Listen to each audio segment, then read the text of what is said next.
look at the press release I wrote for you. I think it's a nice way to punch him in the head and a great. All right, we are now live, and we'll just give it a few minutes here, fellas, and then I'll play the intro music, and we'll get the show on the road. Let me bring Chris back up to the stage here. There he is. All right, here we go. That's the wrong intro music. I do that every time. Where is the one that I need? Oh, we couldn't hear that. You couldn't hear it? All right, I got to adjust some things on my end here. Okay, Carl, we got lots of listener feedback that between your dogs and Aaron's different sounds and stuff. Oh, they were going at it, man. Oh, man. We were worried someone was going to call the Humane Society and say, You got to worry about that today. I took him to the vet this morning to get him neutered. Oh, okay. Take care of that problem. All right, tell me if you can hear the music. Yep, we can hear And, it. all right, let's kick this podcast off here, shall we? All right. let's go. Welcome to the Liberty Collaborative, where the past meets the present and fight for freedom. We uncover the roots of liberty, spotlight the people who shaped it, and explore what it takes to preserve it today. If you're ready to think deeper, stand stronger, and act with purpose, you're in the right place. Let's reclaim what matters most. And we are live, everybody. Welcome to the Liberty Collaborative Podcast. I am your host, Aaron Bowman, along with Mike Hancock, K. Carl Smith, and Chris Boyle. Boy, fellas, we've got a show today. It's a free for all, you guys. Oh, boy. We So, need Somebody users- get knocked out. Like a government user's guide, right? What they're saying and what you think they're saying and what they're really saying. Yeah. Boy, Yeah.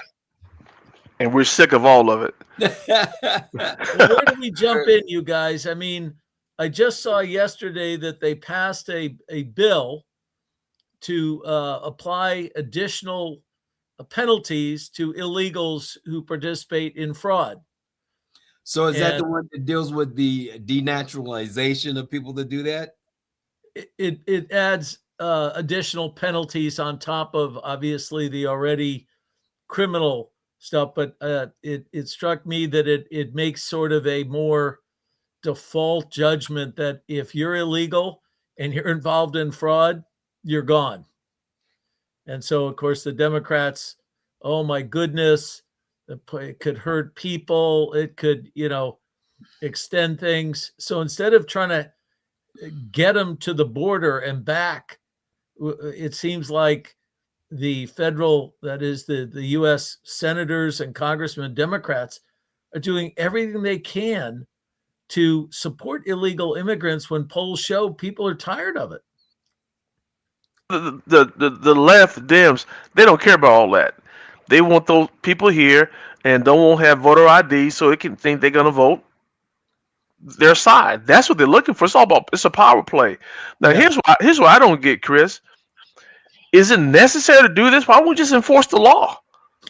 Well, that's in fairness, K. Carl, and we always try and give It's all both right. sides. Yeah. That's what some of the people who voted against it are saying. We already have all this stuff, but it appears to me, Michael, the proponents of the bill said, look, getting lawyers to, like, look what's happening in Minnesota. You have taxpayer-funded defense attorneys, right? Or in the case of some of these cheater alien Somalis, they can hire big-time attorneys because they have millions of dollars of fraud money. Exactly. And so they're using fraud money to hire big-time attorneys to extend court cases for years. I think what this does is say, you're involved in fraud and we have some nominal case there, we're good. Yeah, and the thing is, it could be either people who are here illegally, or it could be people that have actually naturalized and become citizens, right? And so, but in either case, there should be a route to quickly get these people out of the country, to convict them and get them out of the country. Yeah. Mike, your background is all black. You got on all black. All you do is you're really a talking head. Really the talking head. I'm looking for the puppeteer.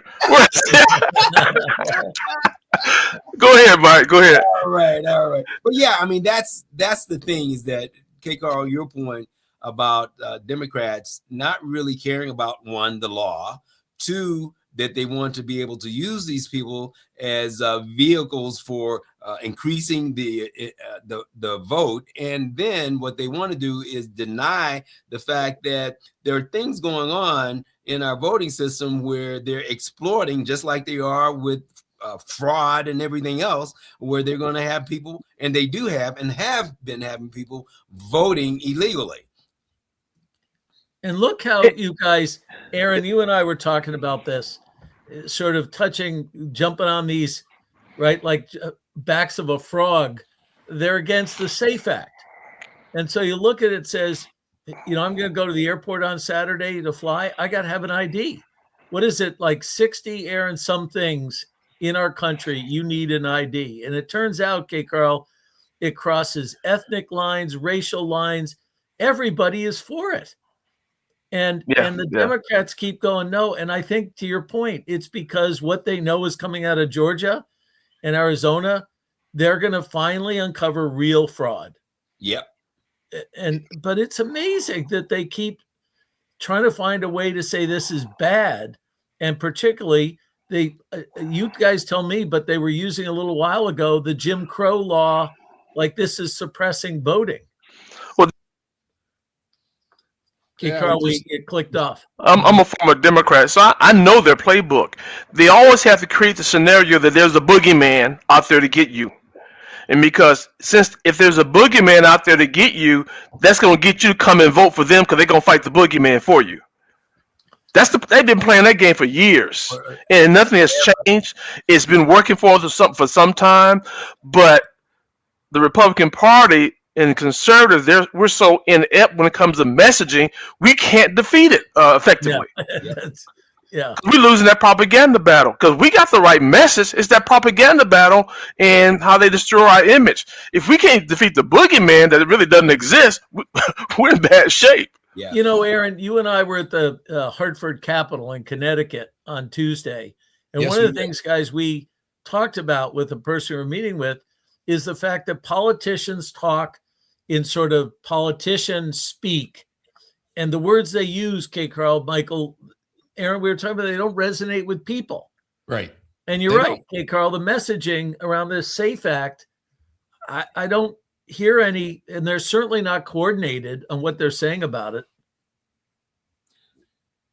Chris, the problem is it's not only the message, it's also the image, the negative image that the left has painted conservatives with. So when conservatives try to do something that's going to make sense, they really have no legs standing because your image has been destroyed. Yeah. And that's part of the problem. Who's going to listen to somebody that's a knucklehead? And that's how they've been painting us as knuckleheads or racists or homophobes or all these negative things that we have no credibility when we really speak and speak truth. Nobody listens to us. So we got to win that propaganda battle is what I'm saying. Yeah, but come on. Jim Crow 2.0, give me a break.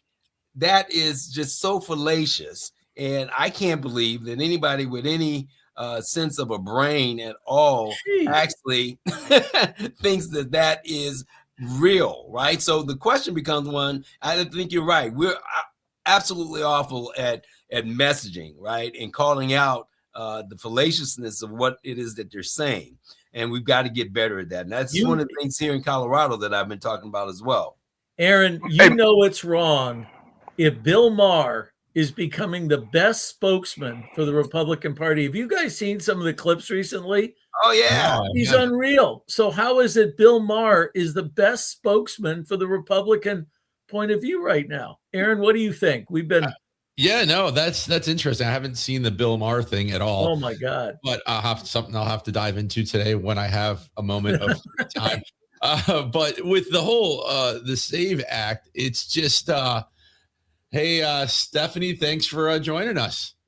The fact that we even have to pass a bill like this is just amazing to me, that we don't have things in place already where, in my town, when I show up, even though they know who I am, I hand the register of voter or whoever's working the polls my ID. They look at it, they go down the line, they highlight my name. Yep, here you go. They give it back. You go in, I cast my vote. The fact that we have to even have a discussion in our country, in the United States, that people have to provide ID in order to vote, I might be wrong, but I don't think there's any country where you can just walk in and vote without some form of ID. No. And two things I want to say before I have a senior moment, and I want to dovetail in what Mike had to say. Hey, Michael, that Jim Crow 2.0, that's the boogeyman. Yes. that's the boogeyman. And here's the thing. The reason why people believe it, because they say it all the time. By saying it all the time, and Republicans are weak in their response to defeat it, it gathers. It gathers. That dialogue, it's on black radio all the time. I don't listen to black radio that often. When I thumb through it, looking for my sports channel, I come across it, right? But that's the narrative they're pushing. Yeah. And it's consistent. And what did Joseph Goebbels say? Hitler's propaganda minister. When you tell a lie repeatedly, people are gonna soon believe it, and you believe it too. Yeah, often enough, loud enough. Yeah, that's exactly what's going on. And guess what? They affect how people vote because they believe that. Yeah. Did you guys see, speaking of fraud earlier, that Nick Shirley, who I actually sent a message to today on Instagram, hopefully to connect with him. It'd be great to have him on the podcast, the radio show. But he's out in California now. Yeah. And he is uncovering fraud. It's just amazing. $900,000 paid to these daycare facilities, these, what is it called? The hospice care facilities. Right. It's literally an office the size that I have here with curtains over the window, and there's nothing there. It just says hospice on the door. It looks like it's at a motel. Like, it's absolutely I'd insane. sign up for that hospice. There's so much of our money being wasted. I mean, even here in Connecticut, Chris, I don't know if you saw it, but there was something like $43 million paid in fraudulent funds here in the state. It's only a matter of time till we start seeing it across all states in the U.S. And then the American people need to wake up and say, okay, where are my tax dollars going? And I'm not a tax protester type person. I know people who are, but at some point, maybe I'm just not paying my taxes anymore because they're just being used for fraud. I mean, well, Aaron, to your point, these things tie together. Good luck with that, Aaron. Good luck with that. Don't pay your tax until they stop fraud. Yeah, I'm just saying hypothetically. No, but I'll support you on that. Free Aaron. I'll support you. Or Aaron, you could say paid under protest, and then take a picture and put on social media. But Aaron, I was just, guys, here in Connecticut, there's the campaign for governor, is about affordability. And when you look at the fact that we've got about 150,000 illegal immigrants, aliens, in this state, billion to 1.5 billion spent on them last year. Yep. Where do you think they're staying? What wages do you think? So they have helped create a housing problem, and then they want to tax more to give benefits. So this illegal thing is metastasized into this affordability problem. And evidence, I know I brought this up at a previous show, a lot of the illegals have left California. And guess what? The LA Times reported rental rates were coming down. Wow, shocker. So it's amazing how this stuff connects. But what boggles my mind is the narrative these people get away with is more and more increasingly detached from any fact. It's literally fantasy. I mean, look at the warmongering these people. Oh my God, Trump needs to come to Congress. You haven't passed a budget in 20 years. And they do all this stuff, Chris, once they get in office. But when they're campaigning, they campaign as a conservative. Right. Oh yeah. Guys, what I don't understand again, this is, and maybe forgive me if I'm jumping around too much, but No, it's fine. you hear the world community, some of them saying, "Oh my goodness, we didn't start this war, U.S. You did, so we're not going to put any ships and help you the Strait of Hormuz." Hey, dudes, your energy goes through this strait. Your national interest is in it. Are you okay with these jihadists having a nuclear weapon? How does everyone hide from the truth of what's going on here?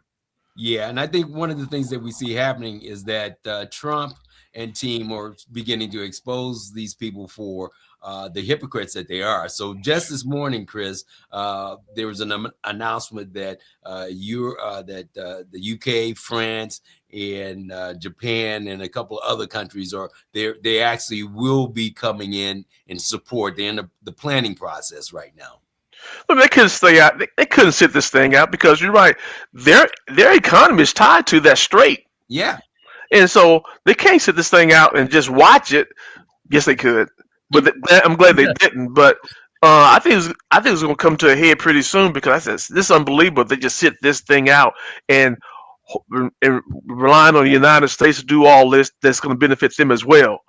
But let me ask you guys a diplomatic question here. And since I'm stayed at a Holiday Inn Express, right? Since I'm a rank amateur, I know nothing. But it just strikes me that if your foreign policy, your diplomacy, is always punching people in the face, Greenland, slapping people around, when it's about a matter of war, and China's sitting over there and gas rationing, maybe these other countries want to say, "Hey, Donald, shut the fuck up." Excuse me. Maybe I can't say that. Shut up. We're not covered by the FCC. So okay, I'll call you. Okay, I'll call you, and we'll quietly send some people in. But to announce it, a lot of these guys need political cover, and they're going to help quietly. What do you think of that? Why do we always have to make these huge pronouncements and embarrass everyone else on a world stage when they likely will help? Well, here's the deal, Chris. They will not likely help. These people, for the last 60 years, what's been happening is exactly what you said. We haven't really been saying anything, and we're being all diplomatic and stuff. And where has that gotten us? Absolutely nowhere. I think the difference with Trump is that he has been talking about doing what he's doing today since the 80s. I mean, this is nothing new. Yeah. And so he is actually following through. And what he's doing is pointing out all the stuff that he pointed out for many years, that these guys aren't acting in our best interest. Yeah. Right. And Michael, I do want to debate you here because I agree with the motive. I disagree, or I'm raising a question, is the method effective? For example, I think I read that our guy in France, right, is sending a couple aircraft carriers. Did you see that? He's sending it. So what if Trump did a press conference with him, had him come he goes to Paris, and they're going like this, we're helping, and you find someone doing something well, and then you sign some French-U.S. trade agreement. You see what I'm saying? Instead of chastising people, so even when they then do something, it looks like Trump made you do it. Give them the chance to do it and then celebrate it. So I'm just questioning the methodology. And here's what I'm saying. He forced them to do it. There was no, they just did it, right? Because they won't do it unless they're actually forced to. And that's Trump's point, and that he's making very clear to everybody, I think, who's actively engaged in observing what's going on. They don't act in our best interest. Well, Michael, guys, just to be fair, the UK Navy, the Royal Navy, wasn't finished remarking the bathrooms. His, her, you. They were doing some, some restorative justice, gender justice on the naval ships, and so that program, they hadn't fully implemented the painting of the bathroom. So they have Sharia law naval ships over in the UK yet? Because I know they got those 88 Sharia law courts. You are joking, right? Just Chris, You are joking, aren't you, Chris, about the painting the bathrooms on the Navy submarines? No, I mean, of course, I'm not serious on that one. Put it past them. I don't put it past them to reconfigure the bathrooms on the submarine and move all those metal doors somewhere else. Can you imagine that? I think what you're saying, Chris, what you're saying is your leadership style is not the same leadership style of Trump. That's what you're saying. Yeah, He's an abrasive leadership style. So it's been said through diplomacy through the years. George Washington said it. Once people know that you are ready to go to war, you don't have to keep telling them you're ready to go to war. You can negotiate from strength. That's all I'm saying. You guys know I disagreed with all this bullying of Greenland. I can't get through my head how embarrassing people and threatening them gets. Sometimes I get the Trump, negotiation tactic of put a tactic out here and back up, but not all the time. I think there's some other tactics that's all. I love what he's doing. I'm just raising it. And here's what I would have to say is that you have to put it in the context of the time I've got to get stuff done, right? And the fact of the matter is that Trump now he's got 4 years. Well, now he's got 2 left to get stuff done, and you can't because the people on the other side. I would say if we had rational, non-progressive people on the other side that were willing to actually look at the problem and get something done, I absolutely agree with you. But that's not what we're working with here. We're working with people that what they'll do is they'll stall for as long as they can, and Trump's out of office, and so nothing has gotten done. And that's what they can't agree to anything he does now. Everything is bad. And there are jokes about that on the internet, right? There is. I saw one. If he walks on water, they'd say the water's corrupt. Yes. Yeah. I saw one. They've been doing that when he was running for the first time he ran in the primary. I mean, in the general election during the campaign season. Hey, let me say this before I forget, Aaron. You're younger than I am. I will send you a moment in a minute. Is that my question is regarding the Strait of Hormuz and all that? Did he try to build coalition before he took action? Maybe his personality is, look, I got a problem here. Let me go solve this problem. Or did he try to build coalition? My understanding is what these countries are saying, you didn't even ask us about this when you decided to do it. Now you want us to come and help. So the mistake would have been then, why didn't you try to build a coalition before you went on and did this? And then go ahead and do it. And just tell me about it later. So that may be the problem. And that will fit his personality. He's a John Wayne kind of guy. I'm going to kick the damn door down and kick asses. Let's go. And you can join me. So, I think, with everything and asking the other countries and NATO, I kind of feel like it was, kind of wanted to put them out on Front Street to show, look, they're not going to do anything. They're not going to help us. Why are we putting money into this? They haven't done anything. Now, I know some of their systems have shot down a few rockets here and there. But overall, I mean, my 20 years in the military, I never did anything with NATO, never crossed them anywhere, never saw a blue helmet in my life.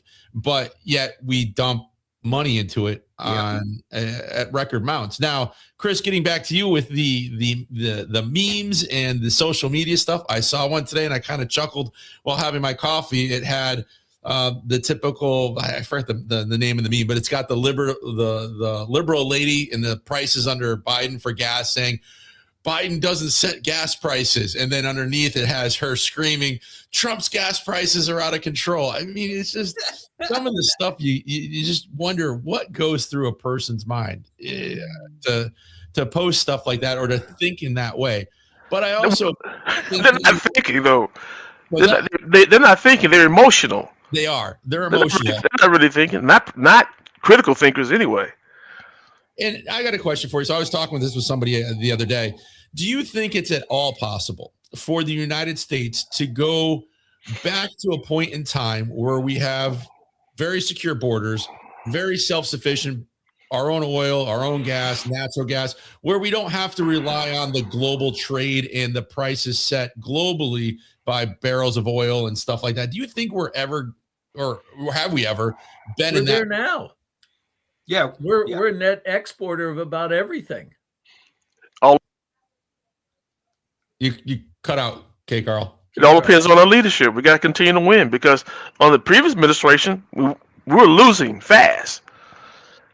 And Trump got in, turned things around, opened the Keystone Pipeline back up. It all depends on the leadership. Yeah, Elections are remember, important. we could expand your question, which is so good because energy is society, right? It is capital. It is the base of military. It's everything.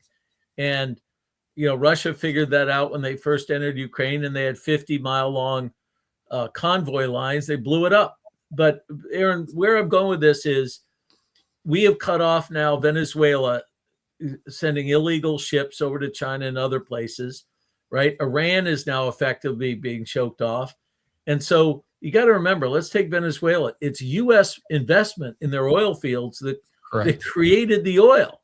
So in effect, it's Venezuela, but the U.S. has always been understanding that a big, healthy global market in energy is a good market. We're going to do pretty well. If it's a constrained market, one where you're choking off sources, in our case, it was Biden's. Remember, he outlawed the export of natural gas. Yep. Outlawed it. And meanwhile, EU was taking Russian gas. So at least, Aaron, I think things are becoming rearranged. So there's a normal supply and demand type of energy market around the world. Yeah. And I think to your point, we're headed in that direction, right? We're net exporters of oil. I think right now we only get 2% of our oil from outside of the U.S. and probably that 2% is going to California because they shut down all of their oil refineries and the gas there is up to $8 or something a gallon. But we're heading in that direction. And K. Carl, you're absolutely right. We've got to keep electing people who understand the very fact that for us to flourish as humans here in America, we've got to have cheap energy. We've got to have cheap and reliable energy. One of the things I said on a call here just the other day in Colorado, this will be a funny one for you guys, where it was the meeting of what's called the Just Transition Organization, which came into place because the fact that in a certain part of Colorado, they shut down coal mining and a coal energy plant, right? And this organization came to be because, all the workers are now out of work, or they're becoming out of work, so they want to throw some government dollars at them to like sort of ease the pain. And now we're in this meeting because there's a RFI, from what I understand, that the government has put out concerning nuclear energy. And the state's energy department really didn't know anything about it until a couple of weeks ago. And on April the 1st, it's supposed to be done. And basically, they're taking the position that, we really didn't want to respond to it at all. And there's people from that area that have actually developed a whole response to our RFP. And the state government doesn't want to do anything about it, right? They want to send us off into blackouts and all sorts of stuff in the future. I didn't hear about that. That's interesting. Yeah, it's crazy. Well, you will. I'm going to be writing about it real soon. Oh, good. And good.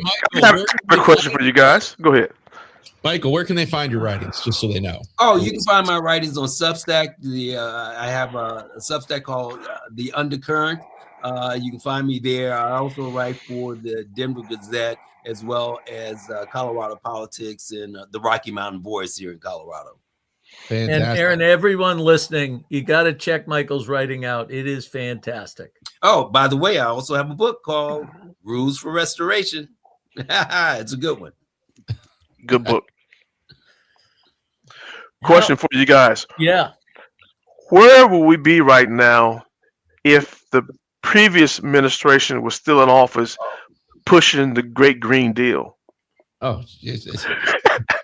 Where would we be?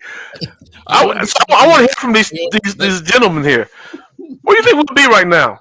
I'm scared to even think of something like that, K. Carl, because here in Connecticut, they wanted to get rid of gas-powered leaf blowers, and all you could use is battery-operated ones and lawnmowers and stuff like it's just.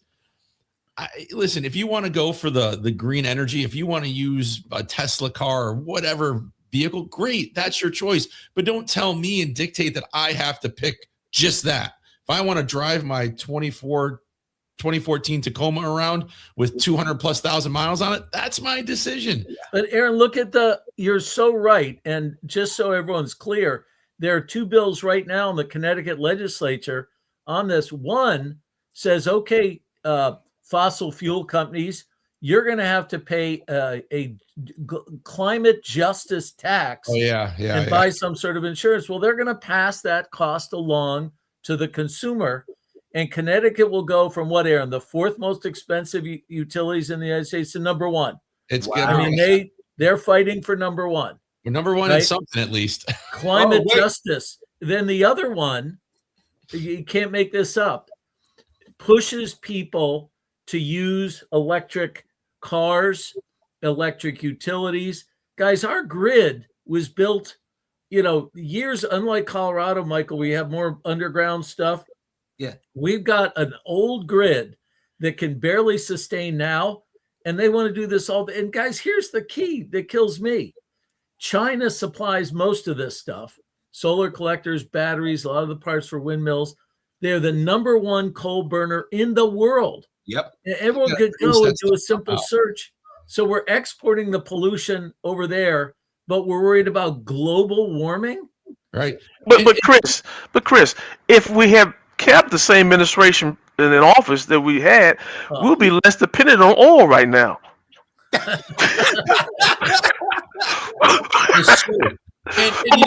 No, I'm joking, of course.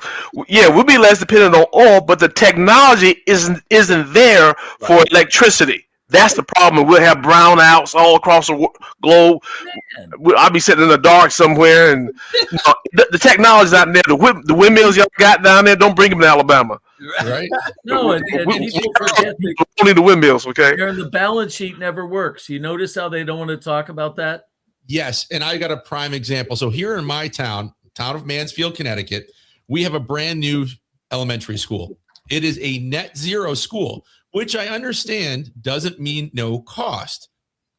Now we have solar panels.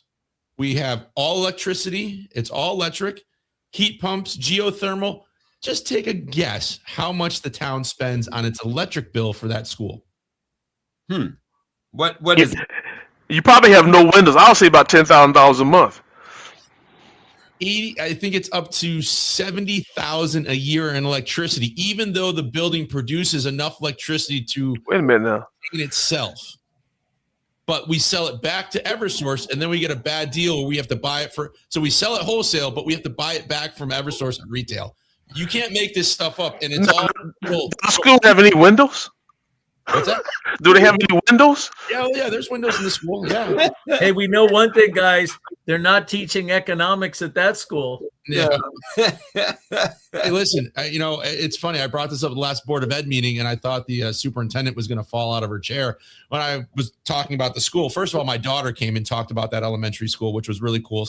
10-year-old talking about how noisy it is because the architectural design is horrendous on it. But I brought it up. I said, it's kind of interesting that we have 30% of our kids leave 8th grade and go to the high school, the regional high school, and can't read at grade level. When there's other states like Louisiana, they have a higher reading. The Board of Ed lady that I talked to was telling me about this, that there's a town, I guess, that spends about $12,000 per student, and they read better than our students do. And we're spending $27,000 per student. Wow. You can't make, and they just want to keep throwing money at it. Their budget's going to go Aaron, be careful. You're criticizing the teachers. No, it's not the teachers. It's the upper management. Well, it's the teachers. Curriculum has changed from the important things, right, to the political things. Oh, yeah.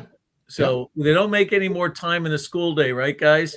But what they do is want to replace stuff talking about Frederick Douglass, for example, with some agenda-driven dribble. They want to shape the morality of your children. And that's what brought it up. It's now clicking in my head that there's a bill, I believe the bill is still out there, Chris, where they want to teach Islamic studies in school, make it an elective because of all the Islamophobia in the state, supposedly. So my point was, okay, my daughter gets Spanish, which is great. I think that could wait to high school, but she's going to be going to 5th grade. So 4th grade, she's had Spanish since 1st grade, 2nd grade, I think. She really can't speak it that well. I don't know what they teach in there, but you are limited to how much time you have in a school day. How are we going to add something like Islamic studies or any study of anything when they can't even read? If they can't read, they can't understand the material. Aaron, I think you'd be a good homeschool parent. I think I would too. Me personally, I don't understand why anybody will put their child in a public government-run indoctrination center. Yeah. Douglas spoke in Baltimore. He was talking to a group of blacks who were there who just escaped from slavery, and he said he was talking to a group of pastors and a lot of individuals there. He said, "Save your money, buy land, build schools." He didn't say anything about make sure they get in that public school down the street. He said, "Build schools, take over the education of your child yourself." Yeah, and that's what we need to do. Yeah, so they do. Chris, K. Carl, rather, the state here we had over, I'm going to confuse the numbers. So we had 2 different bills come out, two about vaccination, one about homeschooling, and the amount of people that poured out thousands of written testimony. They had some hearings where people were going to come and testify. I was like number 519, I think. I got cut off because they stopped hearing people after midnight. We had so many homeschoolers show up. This is the second time they've come out after homeschoolers in our state, that now if this bill passes and you pull your student out, you pull your child out to educate them, it automatically triggers a report to DCF, Department of Child and Family Services. So they can monitor what you're doing. And now you have to go in front of your Board of Ed and show your curriculum. And there's a whole bunch of other hoops homeschoolers have to go through in order to homeschool. We have to do that here. In order to homeschool my son, I had to go to the school and show them what the curriculum is. Not my credentials, because they don't have credentials there themselves, really. But I got to show what my curriculum is, all that kind of stuff. But that's an easy thing to do, because that bill's in place in many other places across the country, you can get information you need to take to them and give them what they want, the state what they want, so you get established. Yeah, but here's the thing: is that them wanting it in the first place is simply a first step toward shutting it down. That's their intent. So we've got to stand up, and your example about Douglas there was absolutely great. You got to act locally, right? If something's going wrong in the system, then you either have to get engaged and change it or create an alternative. And that's exactly what you're talking about. Yeah, I've actually helped a few get started with some alternatives in our state. So we have a state statute that basically reads, if you have a religious institution, doesn't say that you have to be a full-blown church, just a religious institution, you can provide education to your members' children, and there's no oversight from the state. I'm sure that's going to change in the next couple of years, but I had a lady this morning call me who has a ministry out of a temple in Stamford, Connecticut, and we fought DCF. I got on a call like this with the state's attorney's office. I said, listen, here's your own rule. You can't come in and say you're going to regulate things when you have this statute. So from help of a constitutional attorney and some others, we were able to fight back for these ministries in the state. So there are people that are setting them up. It's just, man, they just want to keep you under that thumb. Oh, yeah. Hey, how soon do you think they're going to create an office of just transition in Connecticut? People transition from their gas-powered cars to all electric, right? They may already have it under a different name. Probably. It is, guys, if you compare, Illinois has been sort of quiet here. California is California, but Connecticut is really leading the country in liberal fantasy, where we don't have a Gavin Newsom. We got this guy Lamont, of course, family money, billionaire, but we are right, Aaron, we're stretching stretching the limits. I think we're going to be the number one most liberal state in the country with this stuff passing. Now, And Chris, was it you that said this, or did I hear this somewhere else? I can't remember half the stuff I hear sometimes, but I think this might have been on the radio, one of the local radio shows, and the commentator was making the point, like, listen, they've run out of things to make bills on. Like, there's times you don't necessarily need to make a bill if you're a legislator, but they've done everything they can to now where they're like, I think they have a pool going to see who can come up with the craziest bill to get passed. And it's like they've run out of ideas, so they're just like, oh, let's pull this out, and oh yeah, let's tax people with a freedom tax. Aaron, all they have to do is ask the folks in Colorado. They've got plenty of crazy bills just lined up waiting to go. Aren't you guys legalizing prostitution out there? Well, that just went down. Oh, okay. That went down in flames, but believe me, it's coming back at some point in time in the future. You believe this, but before the Republicans took over the House, the legislature in Alabama, when the Democrats were in charge, they had this law. It was a bill. It was a tax. It's called the right to do business in Alabama. So I had to pay a tax. Well, I never did pay it, but it was a tax. If I went out and got my license for my business, I had to pay a tax for having the right to do business in Alabama. That's ridiculous. That's stupid. so, guys, in Connecticut, go ahead. we Chris. have a wonderful. Sorry, Aaron. No, go ahead. A group called the Yankee Institute Policy Institute, and they've done stuff nationally, but you should look them up. They're amazing. And they did a chart. They need to update it, but it shows the population going like this and spending going like this on one chart. And we had a candidate a couple of years ago. I think, Aaron, he's going to run again. Chris Reddy, Yep. Very nice guy. Point that out. But the one that killed us was of revenue sources. You had a list, right? And I think, Aaron, it was like number 20, from 20 on to like 50 or 60 different sources. From 20 on, these programs spent more money than they collected, Yep. i.e. they were bankrupt. But since they're paying for employees' jobs, and you know where most of them vote, you had all these programs that lose money, that it's a net loss, but they're still collecting. And it's exactly, K. Carl, like what you're referring to, a license for a hairdresser, license for this. And you remember, Michael, in Charter Oak leadership program of the Rockies, this idea that we're going to regulate people's commerce where there's no health safety, but no, we have to protect people whose hair might be in danger. We need a hairdresser license. Anyway. Well, Yeah, great show, guys. It is. And I guess I'll just leave with this last comment, and we can kind of go around here because we're almost at the 43-minute mark, which is a little longer for us, for those of you who are listening or watching. But do you ever wonder, like, they don't ever really get rid of the bills that they pass and the laws that they pass, right? Like in Connecticut, we still have laws that you can't bring your horse into a saloon or whatever it is to give it water. Like, they never get rid of anything. They just keep layering and layering stuff on top. At one point, do we have a purge of useless laws and bills? Never, because they want to find something you're breaking the law on. And the same with the federal government. There's so many tax laws now that guaranteed everybody on this podcast and listen to this podcast is probably violating some federal law somewhere. And when the government takes your rights, you never get it back. True. You know. And again, as you know, our founders created this government to serve, to protect the rights given to us by God. And what we've seen happening is over the last almost 100 years is that government has switched to dictating what our rights are, and then and in essence taking those God-given ones away from us. I got to share this with you. This happened. That's why I was late getting on the call today.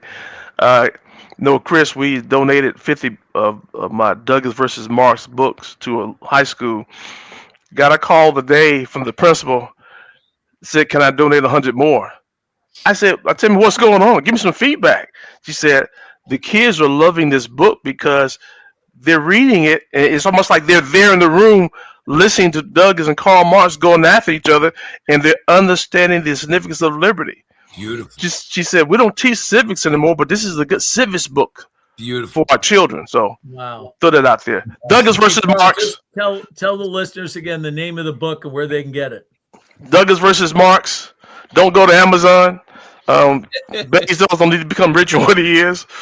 Go to FDR. It's right there. FDRstore.company.site. FDRstore.company.site. It is a book. It's called Douglas versus Marx, where Douglas and Marx are actually debating all the claims of Marxism.